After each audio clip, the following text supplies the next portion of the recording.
ओम शांति। आज है 4 जनवरी 2022 के ईश्वरीय महावाक्य। पहले सुनते हैं मुरली के मुख्य पॉइंट्स। बाबा ने कहा, अपने को मियाँ मिट्ठू नहीं समझना, क्योंकि जब तक परिपूर्ण नहीं बने हैं तब तक कुछ न कुछ भूलें सबसे होती ही रहेंगी। कई बच्चे चलते चलते ब्राह्मणी से ही रूठ जाते हैं तो मुरली को सुनना भी छोड़ देते हैं। औरों से भले रूठो, लेकिन अगर शिव बाबा से रूठे तो मुर्दा बन जाएंगे। फिर कहा, ब्राह्मणों के संग में भी जरूर आना पड़े, नहीं तो शूद्रों के संग का असर हो जाएगा और दुर्गति हो जाएगी। कहावत भी है, सत्संग तारे कुसंग बोरे। खिवैया तो एक बाप ही है, बाकी सब है डुबोने वाले। शिव बाबा ही विषय सागर से निकाल तुमको स्वीट होम में ले जाते हैं। आगे कहा, अपने दिल से पूछना चाहिए हमारे में क्या खामी है। खामियों का दान देकर फिर कोई भूल हो जाए तो बाप को बताना चाहिए, नहीं तो वृद्धि को पाती जाएगी। बिगर पूछे कोई चीज उठानी नहीं चाहिए, नहीं तो तुमको देख और भी ऐसे करेंगे। मांग कर लेना ही ठीक होता है। दूती पने से अपनी संभाल करनी है। ब्राह्मण कुल में आपस में बहुत शीरखंड होकर रहना है। हमेशा आप कहकर बात करनी चाहिए, तुम नहीं कहना। और लास्ट में बाबा ने कहा, जो बहुत अच्छी सर्विस करते हैं उनका रिगार्ड रखना चाहिए। जैसे ईश्वर ने आकर तुमको जगाया है, ऐसे तुम्हें औरों को जगाना है। सर्विस बिगर उच्च पद नहीं मिलेगा। अभी तक भी बच्चों में अशुद्ध अहंकार, काम, क्रोध आदि है, उनको हटाने का पुरुषार्थ करना चाहिए। और अब सुनते हैं महावाक्यों को विस्तार से। मुरली का सार, मीठे बच्चे, खामियों का दान देकर फिर अगर कोई भूल हो जाए तो बताना है। मियाँ मिठू नहीं बनना है, कभी भी रूठना नहीं है। प्रश्न, कौन सी बात सिमरण कर अपार खुशी में रहो। किसी बात से कभी रंज नाराज नहीं होना है। उत्तर, सिमरण करो, हम अभी राजयोग सीख रहे हैं, फिर जाकर सूर्यवंशी चंद्रवंशी राजा बनेंगे, सुंदर सुंदर महल बनाएंगे। हम जाते हैं अपने सुख धाम वाया शांति धाम। वहां सब फर्स्ट क्लास चीजें होंगी। तन भी बहुत सुंदर निरोगी मिलेगा। यहाँ अगर इस पिछाड़ी के पुराने शरीर में बीमारी आदि होती है तो रंज नहीं होना है, दवाई करनी है। गीत, महफिल में जल उठी शमा परवाने के लिए। ओम शांति। गीत तो बच्चों ने बहुत बार सुना है। भिन्न भिन्न प्रकार से बच्चों को अर्थ समझाया जाता है। जिन्होंने गीत बनाया है वह तो इन बातों को जानते नहीं। तुम अब बेहद बाप के बच्चे बने हो। तुम बेहद बाप के बच्चे भी हो तो पोतरे पोत्रियां भी हो। ऐसे और कोई बाप नहीं कह सकता कि तुम हमारे बच्चे भी हो तो पोतरे पोत्रियां भी हो। यहाँ यह वंडर है, हम सब आत्माएं शिव बाबा के बच्चे हैं और शिव बाबा का बच्चा एक ब्रह्मा है साकार में, इसलिए हम पोतरे पोत्रियां भी बनते हैं। बेशुमार बच्चे हैं, सब बच्चे एक बाप के हैं। तुम अब पोतरे पोत्रियां बने हो वर्षा लेने के लिए, और कोई तो वर्षा ले नहीं सकते। अगर सभी पोतरे पोत्रियां बन जाएं तो सब स्वर्ग का वर्षा ले लेवे। अब ऐसे तो हो न सके, इसलिए कोटों में कोई ही पोतरे पोत्रियां बनते हैं। प्रजापिता ब्रह्मा के लिए तो समझाया जाता है कि ब्रह्मा को जरूर अडॉप्ट करना पड़े। एक अडॉप्शन होती है, यह फिर है प्रवेश होने की बात। बच्चे कहते हैं हम पोतरे पोत्रियां भी हैं। यह बात और कोई कह ना सके कि बच्चे अपने स्वीट होम को याद करो। यह किसको कहते हैं? आत्माओं को। आत्मा इन ऑर्गन्स द्वारा सुनती है। ऐसा कोई कह ना सके कि हम आत्माओं से बात करते हैं। आत्मा सुनती है। बाप कहते हैं, मैं जो परमपिता परमात्मा हूँ, सो इस ब्रह्मा के तन में प्रवेश कर तुमको सिखलाता हूँ। नहीं तो कैसे समझाऊं? मुझे आना भी ब्रह्मा के तन में है, नाम भी ब्रह्मा ही रखना है। तब तो ब्रह्मा कुमार कुमारियां कहलाओ। उन ब्राह्मणों से पूछो, तुम ब्रह्मा की संतान कैसे हो? तुमको बता न सके। कहेंगे, हम ब्रह्मा की मुख वंशावली हैं, परंतु हैं तो कुख वंशावली। कहते हैं मुख वंशावली थे, अब कुख वंशावली बने हैं। अब ऐसे तो नहीं ब्रह्मा के कुख वंशावली होंगे। तो यह बड़ी वंडरफुल बातें हैं। बाप कभी रॉन्ग बात नहीं सुनाएंगे। वह सत्य है। हम सत्य बन रहे हैं। अपने को मियाँ मिठू नहीं समझना है। यह दादा भी कहते हैं, जब तक परिपूर्ण बने तब तक कुछ न कुछ हो सकता है, परंतु तुम्हारा काम है शिव बाबा से। मनुष्य तो कुछ भी भूलें कर सकते हैं, औरों से तुम्हारी खिटपिट हो सकती है, परंतु बाप से तो वर्षा लेना है ना। बहुत बच्चे बाप से भी रूठ जाते हैं। अगर कोई भाई बहन ने कुछ कह भी दिया, परंतु शिव बाबा की मुरली तो सुनो ना। घर में बैठे रहो, परंतु बाप का खजाना तो लो। खजाने के बिगर तुम क्या करेंगे? ब्राह्मणों के संग में भी जरूर आना पड़े, नहीं तो शूद्रों के संग का असर हो जाएगा, तुम्हारी दुर्गति हो जाएगी।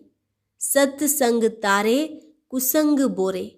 हंस जाकर बगुलों के साथ रहते हैं तो सत्यानाश हो जाती है। खिवैया एक ही बाप को कहा जाता है, बाकी डुबोने वाले तो अनेक हैं। कोई भी मनुष्य अपने को खिवैया अथवा गुरु नहीं कहला सकता है। इस असार संसार विषय सागर से निकाल स्वीट होम में ले जाने वाला एक ही बाप है। बाप कहते हैं, सुख धाम, शांति धाम और यह दुख धाम, 3 धाम है। तुमको इस दुख धाम से निकल शांति धाम जाना है। इस दुख धाम को आग लगनी है। यह दुख का भंभोर है। इसमें कुंभकर्ण जैसे भ्रष्टाचारी मनुष्य रहते हैं। पतित पावन बाप को बुलाते हैं, पतित पावनी गंगा को तो बुलाने की बात ही नहीं। वह तो अनादि है, स्वर्ग में भी तो होगी ना। अगर यह गंगा पतित पावनी हो, फिर तो सभी पावन ही पावन होने चाहिए। कुछ भी समझते नहीं। अभी तुम बच्चों को समझाया है तो समझते हो, नंबरवार पुरुषार्थ अनुसार, क्योंकि बच्चों में खामियां हैं। अशुद्ध अहंकार, काम, क्रोध हरेक में है। हरेक को अपने दिल से पूछना चाहिए कि हमारे में क्या खामी है। बाप को बताना चाहिए, बाबा मेरे में यह खामी है, नहीं तो वह खामी वृद्धि को पाएगी। यह कोई श्राप नहीं देते हैं, परंतु एक ला है। खामियों का दान देकर फिर कोई भूल हो जाए तो बताना चाहिए, बाबा हमने यह भूल की, फलानी चीज की चोरी की। शिव बाबा के भंडारे में सब कुछ मिलता है, अविनाशी ज्ञान रत्न भी मिलते हैं, तो शरीर निर्वाह अर्थ भी सब कुछ मिलता है। बुद्धि की खुराक, शरीर की खुराक, सब कुछ मिलता है। फिर भी कुछ चाहिए तो मांग सकते हैं। अगर बिगर पूछे कुछ उठाएंगे तो तुमको देख और भी ऐसे करेंगे। मांग कर लेना ठीक होता है। जैसे बच्चे बाप से जो कुछ मांगते हैं तो बाप दे देते हैं।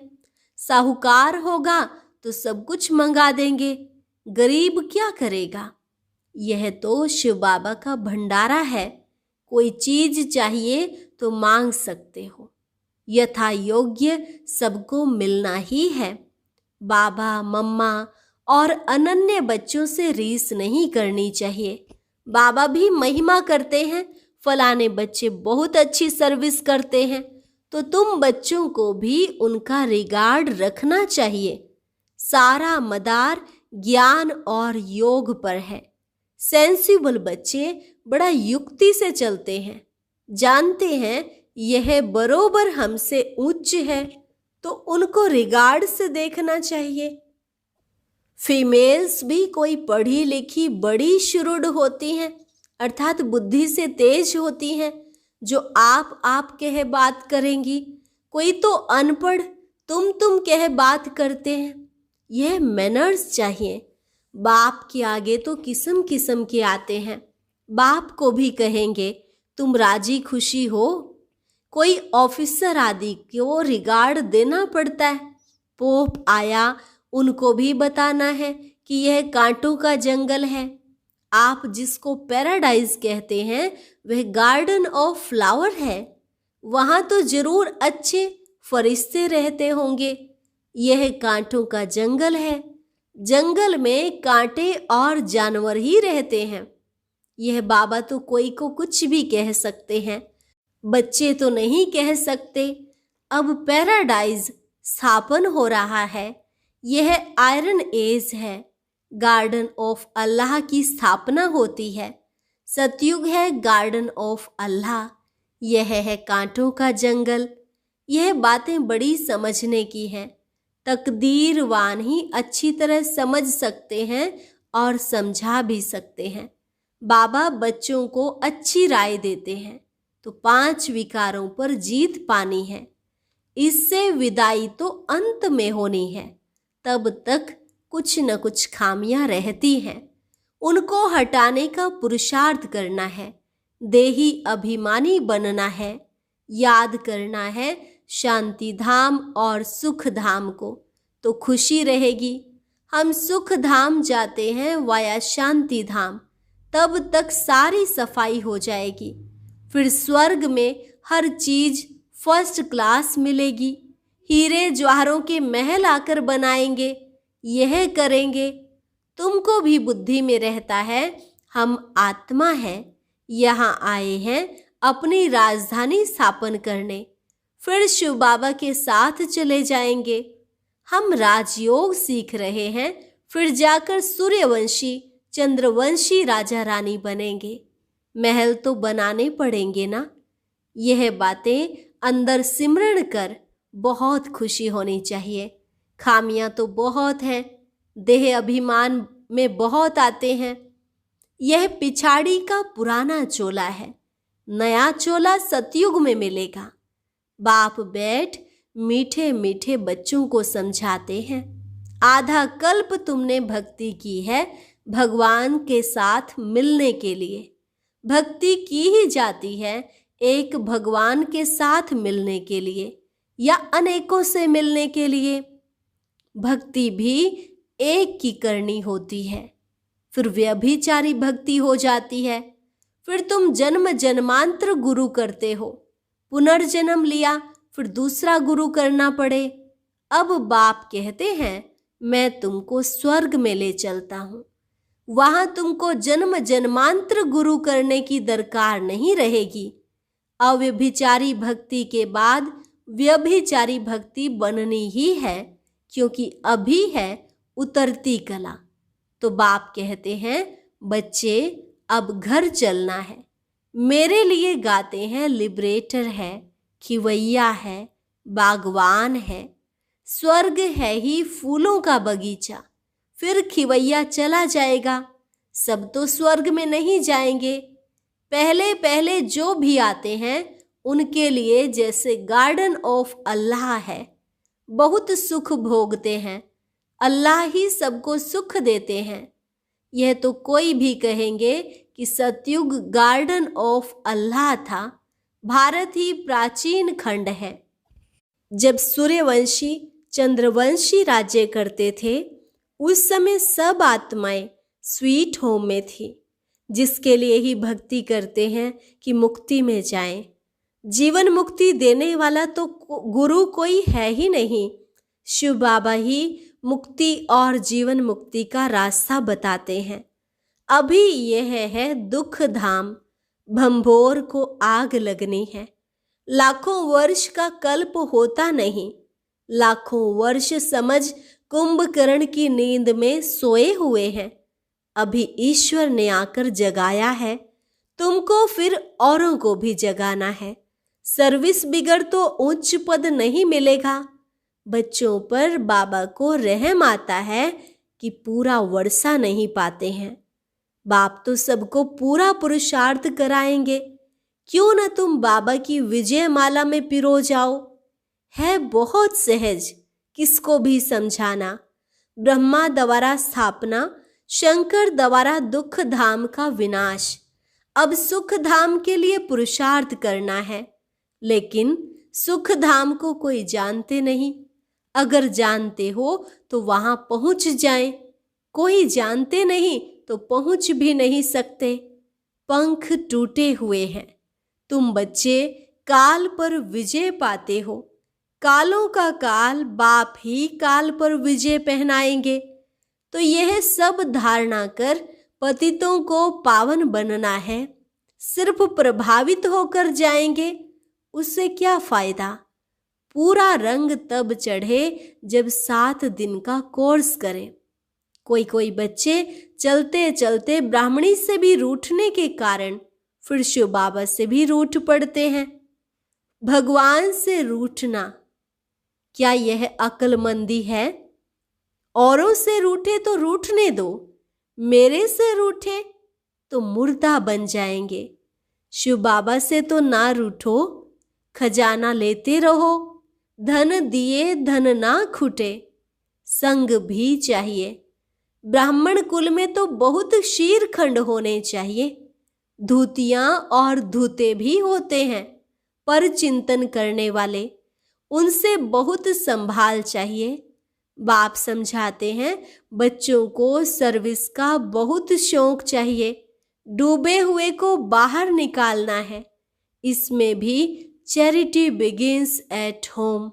बाप भी पहले पहले ब्रह्मा बच्चे को उठाते हैं, तुम फिर अपने बच्चों को उठाओ, जिए दान दो। पढ़ाई तो अंत तक पढ़नी है। कितनी अच्छी अच्छी पॉइंट्स बाप देते हैं। जीते जी मरकर वर्षा पाना है।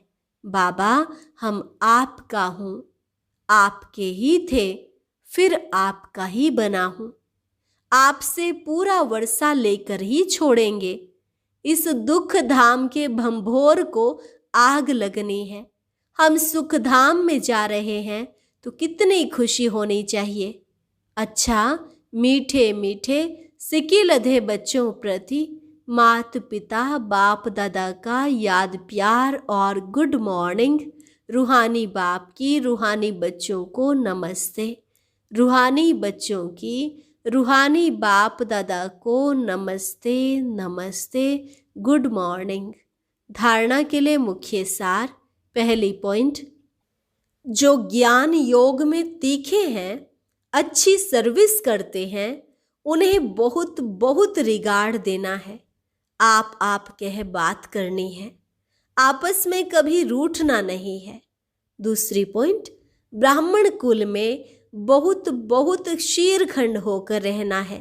धूतेपन पर चिंतन से अपनी संभाल करनी है। सत्संग जरूर करना है। वरदान, डबल लाइट स्थिति द्वारा उड़ती कला का अनुभव करने वाले सर्व आकर्षण मुक्त भव। डबल लाइट स्थिति द्वारा उड़ती कला का अनुभव करने वाले सर्व आकर्षण मुक्त भव। अभी चढ़ती कला का समय समाप्त हुआ, अभी उड़ती कला का समय है। उड़ती कला की निशानी है डबल लाइट। थोड़ा भी बोझ होगा तो नीचे ले आएगा, चाहे अपने संस्कारों का बोझ हो, वायुमंडल का हो, किसी आत्मा के संबंध संपर्क का हो, कोई भी बोझ हलचल में लाएगा। इसलिए कहीं भी लगाव ना हो, जरा भी कोई आकर्षण आकर्षित ना करे। जब ऐसे आकर्षण मुक्त डबल लाइट बनो तब संपूर्ण बन सकेंगे।